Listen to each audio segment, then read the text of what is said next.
आस्था TV के YouTube channel को subscribe करें और देखें संत महात्माओं के श्रीमुख से सुनाई गई कथाएं, प्रवचन, भजन और बेल आइकन दबाकर पाएं हमारे चैनल की ताजा अपडेट। अरे नारायण गुरुदेव भगवान ने तो साक्षात कामधेनु प्रदान कर दिए, किसी के द्वार पर जाने की आवश्यकता क्या है। ये गोमाता साक्षात कामधेनु है। हृदय से भगवत भाव करते गोमाता की सेवा करो, सारी इच्छाएं गोमाता की सेवा से पूर्ण हो जाएंगी।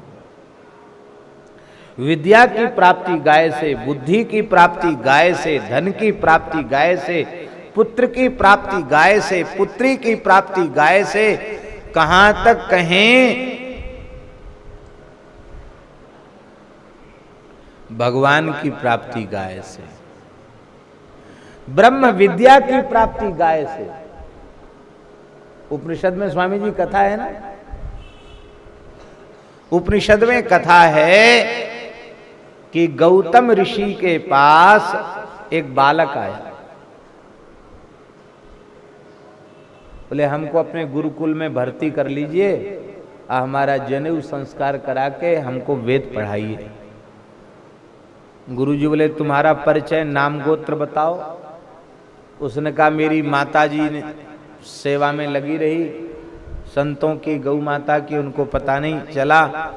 उन्होंने अपने पति से पूछा नहीं, इसी बीच में मेरे पिताजी पधार गए, तो मेरी माताजी को भी पता नहीं कि हम किस गोत्र के हैं। बस इतना जरूर है कि हम ब्राह्मण हैं और मेरी माता का नाम जावाला है और मेरा नाम सत्यकाम है।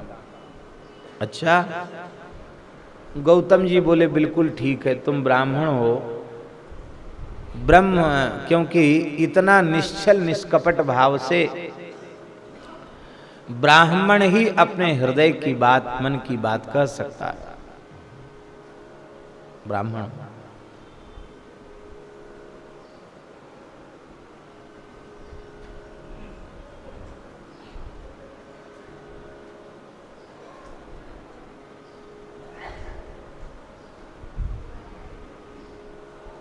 गौतम ऋषि ने उसका यज्ञोपवीत संस्कार करा के, संध्या गायत्री सिखा करके उसको 100 गैया दे दी। कितनी गैया दे दी? 100 गैया दे दी। और 100 गैया दे करके कहा कि अब तुम जो है ये गैयाओं को ले जाओ और गैयाओं को चराओ और अपना नित्य समिधा दान करना, अग्निहोत्र करना, गो माता सुखी रहें, प्रसन्न रहें, ऐसा प्रयास अपने भीतर से करना। अपने भीतर से ऐसा निश्चय करना कि गो माता प्रसन्न रहे, सुखी रहे, और वह प्रेम से गोचारण करने लग गया। गैया चराते चराते कई वर्ष व्यतीत हो गए महाराज, कई वर्ष व्यतीत हो गए। उस बेचारे ने गिनती भी नहीं गिनी थी कि अभी हमारी गायों की संख्या 1000 हुई है कि नहीं, क्योंकि गुरुजी ने कह दिया था कि जब 1000 गायें हो जाएं तो तुम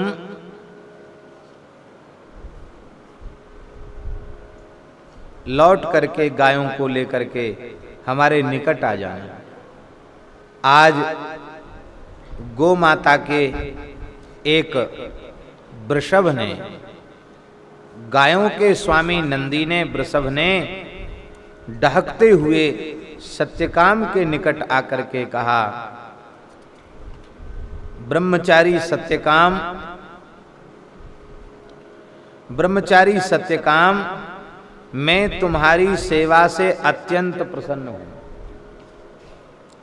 हमारी संख्या अब 1000 हो चुकी है, इसलिए अब तुम विलंब मत करो, हमको गुरु महाराज के आश्रम में, महर्षि गौतम के आश्रम में हमको ले चलो। हाँ, हमको महर्षि गौतम के आश्रम में ले चलो। बोले ठीक है। तो महर्षि गौतम के आश्रम में हम ले चलने के लिए तुम्हें तैयार हैं। उसको बड़ा आश्चर्य हुआ कि यह वृषभ मनुष्यों की इसी भाषा में कैसे बोल रहा है? उसने कहा बेटा आश्चर्य मत करो, मैं तुम्हें ब्रह्म विद्या के प्रथम पाद का उपदेश करता हूं।